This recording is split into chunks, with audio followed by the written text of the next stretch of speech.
Hello dear learners, PG is here and welcomes you in PG point. तो देखिए, यहाँ पर आप एक अखबार के आर्टिकल के माध्यम से जो न्यूज़ है वो भी देखेंगे।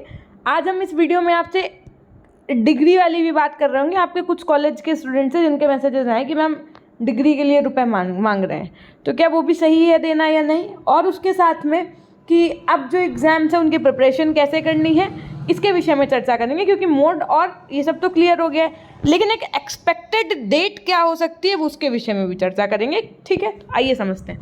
पहले तो एक न्यूज़ आर्टिकल के माध्यम से आप देखिए, यहाँ पर लिखा हुआ है नई शिक्षा के तहत सम सेमेस्टर की जो परीक्षाएं हैं आपकी 26 जून से होनी है। आपको हमने स्कीम इससे पहले ऑलरेडी दिखा दी थी, ऑफिशियल वाली बीए बीएससी बीकॉम वाली। देखिए, छत्रपति साहू जी महाराज विश्वविद्यालय नई शिक्षा नीति के तहत सम सेमेस्टर की परीक्षाएं 26 जून से शुरू कराएगा, जो आपकी सम सेमेस्टर यानी कि इवन वाली हैं। ठीक है, और शुरू भी हो रही है। आपने स्कीम देख ली। विश्वविद्यालय ने परीक्षा का शेड्यूल जारी कर दिया है। प्रमुख कॉलेजों को परीक्षा का केंद्र बनाया गया है। केंद्रों पर इस बार सीसीटीवी से निगरानी की जाएगी। इस बार एक चीज़ और भी बहुत नई है जो आप लोगों में से अभी पता ही नहीं होगी किसी को, वो भी हम आपको बताएंगे, जो अभी तक कहीं नहीं बताई गई होगी आपको। ठीक, सीसीटीवी से निगरानी की जाएगी। परीक्षा ऑब्जेक्टिव पैटर्न पर कराई जाएगी। इसके लिए आपको 1.5 घंटे का समय निर्धारित किया जाएगा, यानी कि कितने घंटे, 1.5 घंटे में आपकी ऑब्जेक्टिव पेपर होंगे। 7 जिलों में 600 कॉलेज विश्वविद्यालय का दायरा कानपुर नगर, कानपुर देहात, औरैया, इटावा, कन्नौज, फर्रुखाबाद, उन्नाव में से हैं। ये 600 से अधिक कॉलेज हैं। इनमें 500 से अधिक कॉलेज स्वावित्त पोषित या नकल विहीन कराने के लिए रणनीति बना ली है। ऑब्जेक्टिव होगा पेपर, 3 पालियों में परीक्षा कराई जाएगी। पेपर ऑब्जेक्टिव पैटर्न पर कराया जाएगा। इसमें 1.5 घंटे का समय दिया जाएगा। ठीक, ये तो एक जानकारी थी जो आप लोगों ने ले ली। अब सबसे बड़ी बात ये है कि इस बार जो आप लोगों के एग्जाम होंगे ना, उसमें जो सबसे इंपॉर्टेंट चीज़ है वो हम बता दें आप लोगों को। जैसे आप लोगों ने यूपी बीएड का एंट्रेंस दिया था, आपने अपना पीटी का पेपर दिया था, तो आप लोगों को एक ओएमआर सीट तो जो जमा हो गई थी, मेन तो जमा हो गई थी, एक आपको उसकी ओएमआर सीट की कॉपी मिली थी। और जो कॉपी मिली थी, तो जब आंसर की आई थी तो आप लोगों ने क्या किया था, अपनी ओएमआर सीट की जो कॉपी थी उससे और आंसर की से मैच कर लिया था कि आपके कितने क्वेश्चन सही हैं। तो इस बार सिस्टम सही करने के लिए कुछ बच्चों को जैसे डाउट होता है ना कि मेरी कॉपी नहीं सही चेक हुई या कुछ भी, तो उस डाउट के लिए भी और आगे चीज़ें और अच्छी करने के लिए इन्होंने इस बार ये भी कोशिश की है। अब वो देखो लागू होती है कि नहीं ये नहीं पता, लेकिन इन्होंने कोशिश, पूरा प्रयास ये किया है कि इस बार जो है आप लोगों को ओएमआर शीट की जो कॉपी होती है ना, एक उसके पीछे कार्बन कॉपी, तो वो ओएमआर शीट की कार्बन कॉपी आप लोगों को दी जाएगी, ताकि जब भी वो अपनी आंसर की रिलीज़ करें तो आप लोग उससे क्या करें, अपने क्वेश्चंस को मैच कर पाएँ, है ना। एक तो ये नई बात हो गई आपके लिए। उसके बाद में देखो, डिग्री यहाँ पर साफ साफ लिखा है, परीक्षा शुल्क के साथ जमा करें डिग्री शुल्क। ये भी सच है एकदम खबर आपकी। इसमें बताया गया है कि देखो, ऐसी बात समझिए, अगर आप CSJMU से अपनी डिग्री निकलवाएंगे तो उसमें क्या है कि ऑनलाइन आवेदन करोगे 1000 रुपये लगेगा। अगर आप बाहर से किसी साइबर कैफ़े वाले से ये काम कराओगे तो वो आपसे 100-200 रुपये ले लेगा अलग से, तो 1200 रुपये 1300 रुपये ऐसे आपके पड़ जाएंगे। लेकिन अगर कॉलेज वाले आपसे कह रहे हैं कि डिग्री का शुल्क 1000 रुपये है, तो आप उनको दे दीजिए, क्योंकि 1000 रुपये तो उसकी मतलब फीस ही कटती है डिग्री आने की।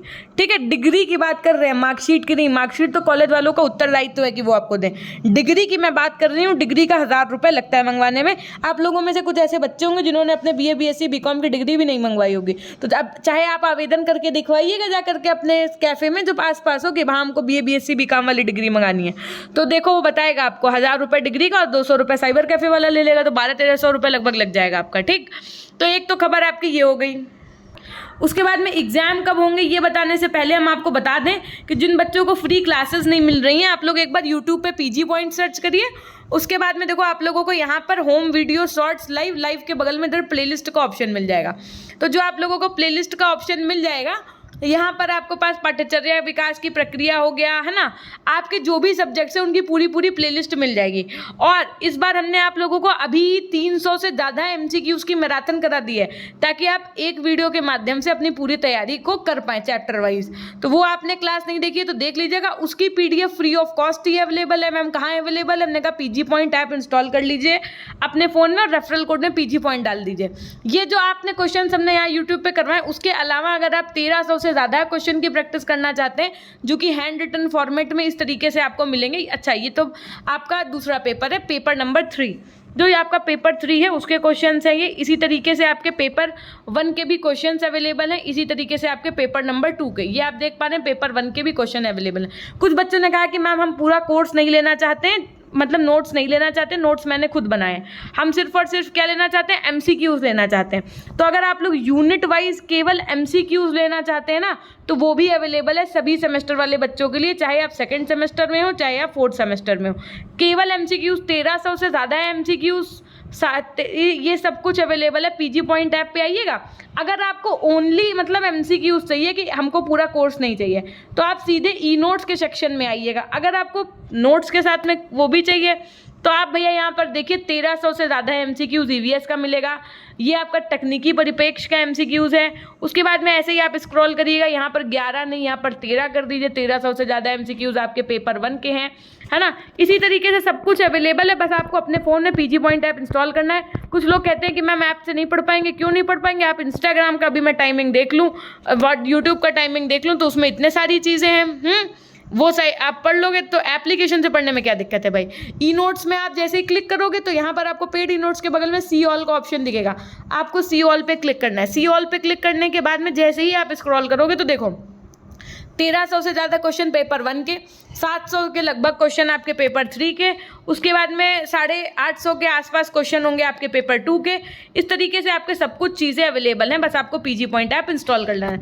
अब मैम एग्ज़ाम कब होंगे, तो देखिए एग्ज़ाम की आपको हम डिटेल जानकारी देते हैं। पहली बात तो कि मोड आपका ऑब्जेक्टिव रहना है, ये हम आपको चिल्ला चिल्ला के शुरू से बता रहे हैं, ठीक।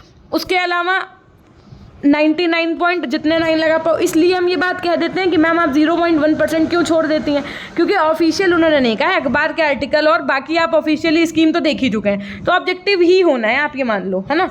उसके बाद में बात आती है कि मैम कब होंगे हमारे एग्ज़ाम। तो देखो पहली बात तो अब सीटेट की टेंशन आप लोगों के दिमाग में रह नहीं गई। क्यों नहीं रह गई, क्योंकि सीटेट का एग्ज़ाम जो होना है अब वो जा करके अगस्त में होना है।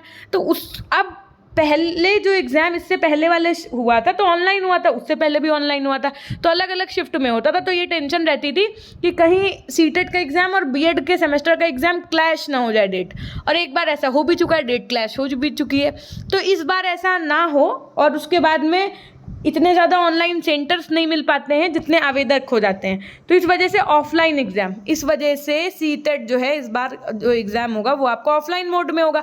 तो सिर्फ एक ही दिन में सभी जगह पे एग्ज़ाम हो जाएगा। शायद डेट 20 आ गई है, वो भी संडे वाले दिन है, तो कोई इतने लोड लेने की आवश्यकता नहीं है, क्योंकि आप लोगों के जो बीएड के एग्ज़ाम हैं वो आपके जुलाई में होने हैं। क्यों मैम, जून में क्यों नहीं? हमने कहा देखो पहले तो BA BSc BCom वालों के होंगे, ठीक है, उसके बाद में आप लोगों के जो एग्ज़ाम है वो 4 दिन में ख़त्म हो जाने हैं। तो जो आपकी डेट शीट मैम कब आएगी फिर? हमने कहा डेट शीट हमेशा एग्ज़ाम से 15 से 20 दिन पहले आ जानी चाहिए। तो अगर जून में होना होता तो आज आपकी देखो 10 तारीख होने वाली है तो आ जाता। इस वजह से हम यही कहेंगे आपको कि जो एग्ज़ाम होगा वो आपका जुलाई में ही होगा जा करके, ठीक। पिछली बार ये एग्ज़ाम तो 29 जुलाई के आसपास हुआ था, अगर मैं सेकंड सेमेस्टर पिछली बार वाले बच्चों की बात करूँ, ठीक। लेकिन इस बार सेशन इतना लेट भी नहीं करेंगे। क्यों नहीं करेंगे? क्योंकि इनको एमएड के एडमिशन लेने और अपने सेशन को सही तरीके से चलाना है। तो इस वजह से ये एग्ज़ाम जो है वो आप लोगों के जुलाई के मिड तक इस तरीके से होने की संभावनाएं हैं, और इसलिए अपनी पढ़ाई को आप केवल और केवल इस तरीके से करिए कि थ्योरी के साथ आप MCQs की प्रैक्टिस करिए। मैम वो कैसे होगा? हमने कहा इतना आपको बुक से हमने एक एक पॉइंट क्लियर किया ताकि आपका कोई पॉइंट ना छूटे। भाई मैकाले के विवरण पत्र में है, अब हम एक ही दिन में आपको NCERT NAC NUEPA SCERT diet सब पढ़ा दें तो आपके दिमाग में उतना नहीं चढ़ेगा। और उसके बाद में जैसे कि बुक से पढ़ाएंगे जब हम आपको, तो ऐसा कोई पॉइंट नहीं होगा जो छूट जाए। देखो MCQs में क्या होता है कि अगर आपने चीज़ एक बार भी पढ़ ली है, केवल हम ये नहीं कहते रटो बैठ के, पढ़ लिए, तो आपके सामने जब 4 ऑप्शन होंगे तो सही वाला ऑप्शन अपने आप दिमाग में क्लिक करेगा कि हाँ ये हो सकता है, और फर्स्ट टाइम जो क्लिक करें बस वही टिक करके आ जाओ, 99% चांस होता है कि सही होगा। तो इस वजह से थ्योरेटिकल क्लासेस आप चाहे आ रहे हो, जा रहे हो, खाना बना रहे हो, कुछ भी कर रहे हो, 2x की स्पीड से आधे घंटे की क्लास होती है, 15 मिनट में ख़त्म हो जाएगी। तो मेरी आपसे एक रिकमेंडेशन यही है कि वो ज़रूर देखिएगा। पेपर 1 की पूरी क्लासेस हमने करवा दी है, साथ में आपको 400 कम से कम क्वेश्चंस भी MCQs के करवा दिए हैं 26 क्लास के माध्यम से, आप देख सकते हैं उसको। पेपर 2 की भी क्लास हमने आपको करवाई है, 2 यूनिट उसकी कंप्लीट हो गई, पेपर 3 की भी 1 यूनिट कंप्लीट हो गई है, और सबके हमने कम से कम अब तक सारे सब्जेक्ट से अगर मिला लो तो 1200 से ज़्यादा MCQs तो हमने यूट्यूब पर करवा दिया। लेकिन अगर आपने सॉल्व किए हो तो, चीज़ों को पढ़ा हो तो इस तरीके से आप अपनी मैराथन्स कंप्लीट करिए। लेकिन हम आपको रिकमेंड यही करना चाहेंगे कि अगर आप पूरा कोर्स नहीं ले सकते हैं तो सिर्फ और सिर्फ ई नोट्स के सेक्शन में जा कर के आप MCQs ज़रूर ले लीजिए। एक बात आप खुद सोचिए, जहाँ पर 1300 MCQs हैं तो क्या वहाँ पर आपको 75 क्वेश्चंस नहीं मिलेंगे? उससे मिलते जुलते बिल्कुल मिलेंगे।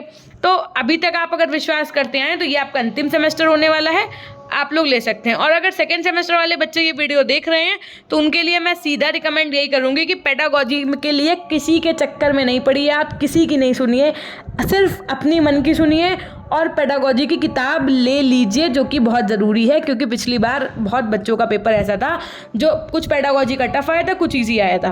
तो आप लोगों को क्या करना है, पेडागोजी की बुक ले लेनी है ताकि आप अपना पेडागोजी का पेपर अच्छे से दे पाएँ। बाकी EVS और टेक्नोलॉजी की क्लास पूरी पड़ी है, आप देख सकते हैं। और उसके अलावा जो MCQs हैं वो ऐप पे अवेलेबल है, तो आप वो भी देख सकते हैं। ठीक, ये थी एक छोटी सी जानकारी। रोज़ आपकी क्लासेस होती हैं तो क्लासेस से ज़रूर जुड़िए। अब 15 से 20 दिन बचे हैं। इस बार सेमेस्टर में जो बच्चा पढ़ाई नहीं करेगा उसके परसेंटेज अच्छे नहीं बन पाएंगे। क्यों मैम? क्योंकि इस बार जो आपका पेपर 1 हो चाहे वो पेपर 2 हो, उसमें इतने ज़्यादा सन हैं, इतने ज़्यादा हर एक समिति के अध्यक्ष हैं, उनकी रिपोर्ट कब बनी, कब लागू हुई, कब किसने पास की, ये सब चीज़ें बहुत इंपॉर्टेंट है। बना के कुछ लिखना नहीं है, सही सटीक जवाब पता होगा तभी टिक करके आओगे, और जो टिक करके आओगे OMR तो कभी गलत चेक नहीं होगी आपकी, है ना? तो उस हिसाब से परसेंटेज बनेगा। तो इसलिए बहुत अच्छा परसेंटेज आप बना सकते हैं। बस थोड़ी सी ये है कि अगर आप लास्ट सेमेस्टर 1 महीना बचा हुआ है, अगर आप अच्छे से अपनी मेहनत कर लो तो हम यही चाहेंगे कि आप अच्छे से अपनी पढ़ाई करिए। मैं ये नहीं कहती हूँ कि यहीं से पढ़ो, अगर आप सेल्फ स्टडी कर सकते हो तो सेल्फ स्टडी से भी बेस्ट कुछ भी नहीं है। अगर आपके पास संसाधनों की कमी है तो आप बिल्कुल हमारे चैनल पर विजिट कर सकते हैं। एक बार चैनल पर नए हैं तो सब्सक्राइब करिएगा। जानकारी कैसी लगी ज़रूर बताइएगा कमेंट सेक्शन में। मिलते हैं अब हम आपसे नेक्स्ट MCQs की मैराथन के साथ में। तब तक के लिए अपना ध्यान रखिएगा, हमेशा खुश रहिए, मुस्कुराते रहिए, कभी अपने लिए तो कभी अपनों के लिए। Till then take care, bye bye.